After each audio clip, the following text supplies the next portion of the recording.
ಅದೇ ರೀತಿ ನಮ್ಮ ದೈವವನ್ನು ಟೀಕೆ ಮಾಡೋದು ಅವ್ರದ್ದು ತಪ್ಪನ್ನು ಅವ್ರು ಮಾಡಿದ್ರು, ಯಾರೋ ಮಾಡಲಿ ನಮ್ಮ ದೈವದ ನಮ್ಮ ನಂಬಿಕೆಗಳನ್ನು ಟೀಕೆ ಮಾಡಿದ್ರೆ ತಪ್ಪದು. ಸ್ವತಂತ್ರವಾದ ಮೀಡಿಯಾಗೆ ಬೇಕಾಗಿರುವುದು ಸ್ವತಂತ್ರ ಧ್ವನಿ.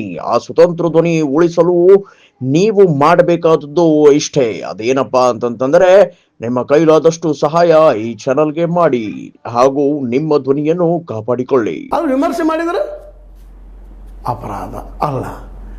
ವಿಮರ್ಶೆ ನಮ್ಮನ್ನು ಬೆಳೆಸೋ ಸಲುವಾಗಿರ್ತದೆ, ನಮ್ಮಲ್ಲಿ ದೋಷಗಳನ್ನು ಹೇಳುವ ಸಲುವಾಗಿರ್ತದೆ. ಈ ದಿಶೆಯಲ್ಲಿ ಸಿದ್ದರಾಮಯ್ಯನವರು ಕಾನೂನು ಮಾಡಿ ಕೊಟ್ಟಿದ್ದಾರೆ. ತಪ್ಪ ಯಾಕಂದರೆ ಇದನ್ನು ಇವತ್ತು ಆದ್ಯಂತವಾಗಿ ಚರ್ಚೆ ಮಾಡಬೇಕಾಗ್ಯದ, ನಿಷ್ಕರ್ಷೆ ಮಾಡಬೇಕಾಗ್ಯದ, ಚಿಂತಿಸಬೇಕಾಗ್ಯದ. ನಮ್ಮ ಸಮಾಜ ಉಳಿದು ಮುಂದೆ ಹೋಗ್ಬೇಕಾಗ್ಯದ. ನಮ್ಮ ಸಮಾಜ ಮುಂದುವರೆದ ವಿಶ್ವಗುರು ನಿಜವಾಗಿ ಆಗಬೇಕಾಗ್ಯದ. ಇವತ್ತು ವಿಶ್ವಗುರು ನಾವು ಅಲ್ರಿ. ಇವತ್ತು ಯಾರು ಅಮೇರಿಕನ್ಸ್ನು ಬಂದು ಇಂಡಿಯಾದಲ್ಲಿ ಕಲಿಯೋದಿಲ್ಲ, ಎಜುಕೇಷನ್ ಪಡೆಯೋದಿಲ್ಲ. ಯಾಕಂದ್ರೆ ಅಷ್ಟು ಹೈ ಟೆಕ್ನಾಲಜಿ ಅವ್ರಿಗೆ ಬೆಳೆದದ. ನಾವಲ್ಲಿ ಹೋಗ್ಲಿಕ್ಕೆ ಪ್ರಯತ್ನ ಮಾಡ್ತಾ ಇರ್ತೀವಿ, ಅಮೇರಿಕ ಹೋಗಿ ಕಲ್ತು ಬರಬೇಕಪ್ಪ ಅಂತ.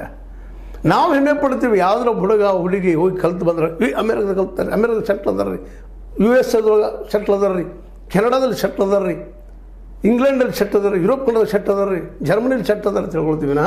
ಅವ್ರು ಯಾರು ಭಾರತದಲ್ಲಿ ಇದಾರೆ ರೀ, ಭಾರತದಲ್ಲಿ ಸೆಟ್ ಆಗಿರುತ್ತೆ ಯಾರೂ ಹೇಳೋದಿಲ್ಲ. ವಿಶ್ವಗುರು ಯಾರು? ಆ ವಿಶ್ವಗುರು ಆಗಬೇಕಾದ್ರೆ ಎಲ್ಲರಿಗೂ ಶಿಕ್ಷಣ ಸಿಗಬೇಕಾಗಿದೆ, ಫ್ರೀಯಾಗಿ ಸಿಗಬೇಕಾಗಿದೆ. ಹೈಯರ್ ಎಜುಕೇಷನ್ನ ಅವ್ರು ಯಾವುದು ಕಲಿತದೋ ಅದೆಲ್ಲ ಟೆಕ್ನಿಕಲ್ ಇರ್ಬೋದು, ಮತ್ತು ಯಾವುದು ಏನು ಇರ್ಬೋದು, ಇವೆಲ್ಲ ಗ್ಯಾರಂಟಿಗಿಂತ ಈ ಗ್ಯಾರಂಟಿ ಭಾಳ ಇಂಪಾರ್ಟೆಂಟ್. ಇವತ್ತು ನೋಡ್ರೆ ಪ್ರೈವೇಟೈಸೇಷನ್ ಮಾಡಿಬಿಟ್ರಿ ಶಿಕ್ಷಣ ಎಲ್ಲ. ಯಾರು ಕಲಿಬೇಕು ರೀ ಹೈಯರ್ ಎಜುಕೇಷನ್ನ? ಯಾವ ಬಡ ಮಕ್ಕಳಿಗೆ ಸಾಧ್ಯದ, ಯಾವ ಕೂಲಿಕಾರನ ಮಕ್ಕಳಿಗೆ ಸಾಧ್ಯದ? ಹೌದು, ರಿಸರ್ವೇಷನ್ ಅದ ನಮ್ಮಲ್ಲೇ SC ಕೊಡ್ತೀವಿ ಅಂತೇಳಿ.